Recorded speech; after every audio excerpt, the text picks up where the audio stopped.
বেশ, দেখো আজকে আমরা প্রায় 100টার মতো হিস্ট্রি আর সংবিধান মিলে কোশ্চেন করব। সামনে যেসব পরীক্ষা আছে তাকেই কেন্দ্র করে সব কোশ্চেন করাই ভালো কোশ্চেন, মানে খুব একটা যে কঠিন কোশ্চেন এরকম না, সহজ সহজই কোশ্চেন আছে। 100টা করব আমরা। বেশ, দেখো প্রথম কোশ্চেন বলছে, এই যে আমাদের ভারতীয় সংবিধান রচনার দায়িত্ব কমিটির সভাপতি কে ছিলেন? হ্যাঁ, ডক্টর বি.আর. জোরে বলিস, শুনতে পাবে না। এই সংবিধান সভার মোট মেম্বার ছিল কিন্তু 389 জন, কিন্তু ভারত ভাগ হয়ে যাওয়ার পর ভারতের দিকে পড়েছিল 299 জন। তার মধ্যে একটা কমিটি ছিল ড্রাফটিং কমিটি, যাকে খসড়া কমিটি বলে। এই খসড়া কমিটির হেড ছিল কিন্তু বি.আর. আম্বেদকরই ছিল। কিন্তু এই ড্রাফটিং কমিটি বা খসড়া কমিটির মোট মেম্বার কতজন ছিল জানিস? 7 জন। হ্যাঁ, 7 জন ছিল। আর এই ড্রাফটিং কমিটি বা খসড়া কমিটিটা গঠন হয়েছিল 1947 সালে 29শে আগস্ট। বলতো 29শে আগস্ট আমাদের কি দিন পালন হয়? Sports day, major Dhyanchand. হ্যাঁ, স্পোর্টস ডে। বেশ, এবার দেখো ভারতের সংবিধানের ভারতের স্বাধীনতা আইন ব্রিটিশ পার্লামেন্টে কবে পাস হয়েছিল? 4 জুলাই নয়, 5ই জুলাই। 5ই জুলাই 1947 সালে ভারতের স্বাধীনতার আইন পাস হয়েছিল। এই মাউন্ট ব্যাটেন পরিকল্পনা কবে ঘোষণা হয়েছিল? 1947 সালে। বেশ, এই যে সাইমন কমিশন, এই সাউন্ডটা একটু কমিও। সাইমন কমিশন কত সালে ভারতে এসেছিল তাই বলো? 1928 ভারতে এসেছিল। আর তৈরি হয়েছিল কত সালে? 1927, আগে 1 বছর। বেশ, এই বলো তো এই সাইমন কমিশন মানে কোন স্টেশনে এসেছিল? লাহোর স্টেশনে। আর এর বিরোধিতা কে করেছিল? লালা লাজপত রায়। এবং এখানেই মারা যায়। আর এই কারণের জন্য ভগৎ সিং কাকে হত্যা করেছিলেন গুলি মেরে? স্যান্ডারাসকে হত্যা করেছিলেন। বেশ, এবার বলো বিনয়, বাদল, দীনেশ, এই যে 3 জন আছে, এই 3 জন রাইটার্স বিল্ডিং আক্রমণ করেছিল। রাইটার্স বিল্ডিং কোথায় আছে? রাইটার্স বিল্ডিং কলকাতায়। এটা কত সালে আক্রমণ করেছিল এরা? হ্যাঁ, 1930, 8ই ডিসেম্বর। চট্টগ্রাম অস্ত্রাগার লুণ্ঠন আগে বলো কে করেছিল এটা? মাস্টারদা সূর্য সেন। বেশ, কমেন্টে তোমরা জানাও, যারা যারা ভিডিও দেখছো সমান করে কেন রে। হ্যাঁ, কমেন্টে তোমরা জানাও, যারা যারা ভিডিও দেখছো, মাস্টারদা সূর্য সেনকে মাস্টারদা কেন বলা হতো? এবার বলো এই কোশ্চেনটা, এই চট্টগ্রাম অস্ত্রাগার লুণ্ঠনটা কত সালে হয়েছিল? 1930-এ। এটা 1930। বেশ, কংগ্রেস ও মুসলিম লীগের মধ্যে হয়েছিল কোন চুক্তি হয়েছিল? কংগ্রেস ও মুসলিম লীগের মধ্যে 1916 সালে একটা চুক্তি হয়েছিল। কোন চুক্তি? লখনৌ চুক্তি হয়েছিল। লখনৌ 1916 সালে। বেশ, কবে রবীন্দ্রনাথ ঠাকুর গান্ধীজিকে মহাত্মা উপাধি দিয়েছিলেন? কবে? 1915-তে। যে বছর আছে। হ্যাঁ, 1915 সালেই দিয়েছিল। মহাত্মা গান্ধীকে কি উপাধি দিয়েছিল? মহাত্মা।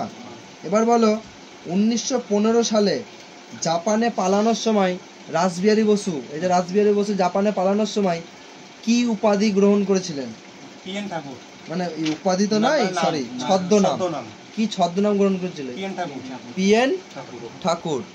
বেশ, নেক্সট দেখো বলছে ব্রহ্ম সমাজকে প্রতিষ্ঠা করেছিলেন? ব্রহ্ম সভা নয় কিন্তু, রাজা রামমোহন রায় হচ্ছে ব্রহ্ম সভা, ব্রহ্ম সমাজ হচ্ছে কেশবচন্দ্র সেন। নেক্সট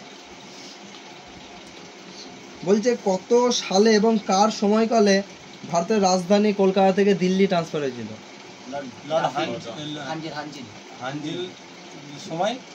সময়টা কত? 1911-তে, যখন জর্জ ফিফথ এসেছিল। বেশ, তাহলে কোনখানে ছিলাম? হ্যাঁ, মানে কলকাতা কবে ট্রান্সফার হয়েছিল কলকাতা থেকে দিল্লি? 1911 সালে লর্ড হানজিল। বেশ, ওটা কিন্তু দ্বিতীয় হানজিল, ইয়েটা তারিখটা মনে নাই। সত্য বিলোপ নীতি বা ডক্টরিন অফ ল্যাপসে, যেটা কে করেছিল এটা? লর্ড ডালহৌসি। লর্ড ডালহৌসি। ভারতের কি বলা হয় একে? টেলিগ্রাফেরও জনক বলা হয় একে, আবার রেল লাইনেরও জনক বলা হয়। কত সালে পলাশি যুদ্ধ হয়েছিল তারিখটাও বলবা? 23শে জুন। 1957 সালে 23শে জুন। বেশ। বলছে ভারতের নতুন সংবিধান কবে গণপরিষদে গৃহীত হয়? এটা WB কনস্টেবল এসেছিল 2021 না 22-এ। কবে গৃহীত হয়েছিল? 26শে নভেম্বর 1949। 26শে নভেম্বর 1949। রকি শুধু বসে আছে না, কিছু বলো, কিছু বলো, নাহলে একটা গান করো শুনি। বেশ। স্বাধীন ভারতের প্রথম ভারতীয় গভর্নর জেনারেল কে ছিলেন? চক্রবর্তী রাজা গোপালাচারী। চক্রবর্তী রাজা গোপালাচারী। বলতো ও কি প্রথম কোন রাজ্যের গভর্নর ছিল? কোন রাজ্যের? ছত্তিশগড়ের। না, আমাদের পশ্চিমবঙ্গের প্রথম গভর্নর চক্রবর্তী রাজা গোপালাচারী। আর প্রথম মহিলা যদি বলি? সরোজিনী নাইডু। না, পদ্মজা নাইডু। পদ্মজা নাইডু ছিল। বোন না মেয়ে বোধ হয়, বোন তো না মেয়ে, আই থিঙ্ক। বেশ, কমেন্টে জানাও তো, আমার মনে হয় মেয়েই ছিল সরোজিনী নাইডু, পদ্মজা নাইডু, কিংবা জানি না। চলো বেশ, যারা দেখতো কমেন্টে একটু সার্চ করে আমাকে জানাবে। বেশ। বলছে ভারতের শেষ ভাইসরয় ও স্বাধীন ভারতের প্রথম governor general? Lord Mountbatten. Lord Mountbatten. Very good. বেশ, একটু স্পিড বাড়ানো যাক। ভারতের বর্তমান জাতীয় পতাকা কত সালে গণপরিষদে গৃহীত হয়েছিল? 4 জুলাই 1947। জুলাই কোথায় আসছে? 22-এ। 22শে জুলাই। 22শে জুলাই 1947 সালে। এবার বলো, দশম শিখ গুরুর পদ অলঙ্কৃত করেন কে? দশম শিখ গুরু কে বাংলা কথায়? গুরু গোবিন্দ সিং, যিনি খালসা প্রবর্তন করেছিলেন। লঙ্গর খানাতে এই তো নাকি রে, লঙ্গর প্রতিষ্ঠা করেছিল। লঙ্গর। শিখদের মধ্যে খালসা প্রবর্তন করেন কে? এই তো গুরু গোবিন্দ সিং। আকবর কাকে কবিপ্রিয় উপাধি দেন? আকবর কাকে কবিপ্রিয় উপাধি দিয়েছিলেন? কাকে গো? কে ছিলেন? বীরবল। মহেশ দাস। হ্যাঁ, যার অরিজিনাল নাম হচ্ছে মহেশ দাস। কাশ্মীরের আকবর কাকে বলা হয়? জয়নাল আবেদিন। বাংলার আকবর? বাংলার আকবর জানেন না? হুসেন শাহ। বেশ। ফতেপুর সিক্রি কে নির্মাণ করেছিলেন? আকবর। এই যে আকবর নামা ও আইনে আকবরী কার রচনা? আবুল ফজল। কাবুলিয়াত ও পাট্টা প্রথার প্রবর্তক কে? শেরশাহ সূরি। ঠিক। যিনি কি তৈরি করেছিলেন? জিটি রোডের আরেকটা নাম বল দেখি। জিটি রোডের আরেকটা নাম কি? রাজশাহী রোড। সারেকি আজম।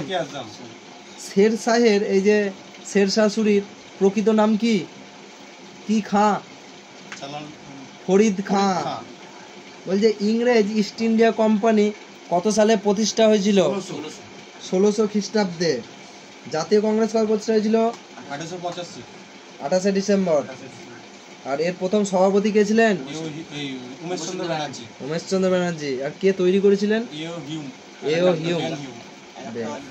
Alan Octavian Hume. বেশ। আলিগড় আন্দোলনের প্রবক্তা কে? আলিগড় আন্দোলন? সরোজিনী নাইডু না, সৈয়দ আহমেদ খাঁ। আত্মীয় সভা ও ব্রহ্ম সভা, দেখো ব্রহ্ম সমাজ নয় কিন্তু ব্রহ্ম সভা।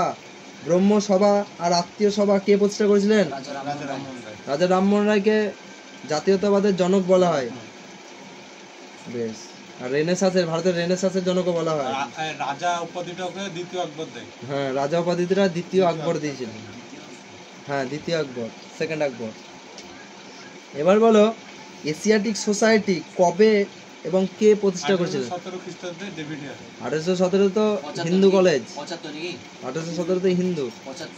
1784 সালে রে, 1784 সালে স্যার উইলিয়াম জোন্স। এই কোশ্চেনটা খুব রিপিট হয় দেখি এক্সামে। বাংলার প্রথম গভর্নর জেনারেল কে ছিলেন? বাংলার প্রথম গভর্নর জেনারেল। শুধু যদি বলতাম বাংলার প্রথম গভর্নর তাহলে বলতাম লর্ড ক্লাইভ, কিন্তু লর্ড ক্লাইভের পরেই ছিল গভর্নর জেনারেল কে? Warren Hastings. দিল্লির লালকেল্লা কার আমলে তৈরি হয়েছিল? শাহজাহান। অবশ্যই। মহেঞ্জোদারো কথার অর্থ কি? মিতের স্তূপ। Very good. বলছে বৈদিক সভ্য, আচ্ছা এটা নয়। সর্বশেষ তীর্থঙ্কর ছিলেন কে? সর্বশেষ, প্রথমটা বলবা সর্বশেষটা বলবা। প্রথমটা ছিল ঋষভদেব, ঋষভদেব আর লাস্ট হচ্ছে মহাবীর। জৈনদের মানে প্রতিষ্ঠাতা যে ঋষভদেব, আর লাস্ট ছিল মহাবীর কততম ছিল? তৃতীয়। জৈনদের কততম, কটা ছিল জৈনদের? 24টা। 24। এই মহাবীর ছিল 24তম। বেশ। আর পার্শ্বনাথ একটা ঋষভদেব, আর পার্শ্বনাথ ছিল মনে হয় 23তম। বেশ, এবার নেক্সট এই মহাবীর, এই যে মহাবীর আছে না জৈন ধর্মের লাস্ট যে মহাবীর, এর প্রকৃত নাম হ্যাঁ প্রকৃত নাম বা আগের নাম কি ছিল? বর্ধমান। বর্তমান, হ্যাঁ, বর্তমান। বর্ধমান না বর্তমান? বর্ধমান। লেখা আছে বর্ধমান। বেশ, কিন্তু আমাদের বলতো গৌতম বুদ্ধের আগের নাম কি, মানে অরিজিনাল নাম কি? সিদ্ধার্থ। সিদ্ধার্থ। আর ছেলের নাম রাহুল। রাহুল। স্ত্রীর নাম যশোধরা। মেগাস্তিনিস রচিত গ্রন্থের নাম কি? ইন্ডিগো। মেগাস্তিনিস কার দরবারে এসেছিলেন? চন্দ্রগুপ্ত। চন্দ্রগুপ্ত মৌর্যের। চাণক্য বা কৌটিল্যের অপর নাম? আরে, কি ভুলে গেলাম। অশ্বঘোষ। এই গুপ্ত। কি গুপ্ত? হচ্ছে বিষ্ণুগুপ্ত। বিষ্ণুগুপ্ত। বিষ্ণুগুপ্ত কি লিখেছিলেন ইনি? এই তো অর্থশাস্ত্র। অমৃতঘাত বা শত্রু নিধনকারী উপাধি গ্রহণ করেছিলেন কে? বিন্দুসার। বিন্দুসার। অমৃতঘাত। বল্লাল সেন রচিত দুটো গ্রন্থের নাম বল রাহুল। হ্যাঁ সেন, বল্লাল সেন লয় সেন। বল্লাল সেন রচিত দুটি গ্রন্থের নাম কি? কি নাম বল? অদ্ভুত সাগর আর দান সাগর। অদ্ভুত সাগর আর দান সাগর। বলছে বাংলায় কৌলিন্য প্রথা কে প্রবর্তন করেন? বলাল সেন। এটা আমার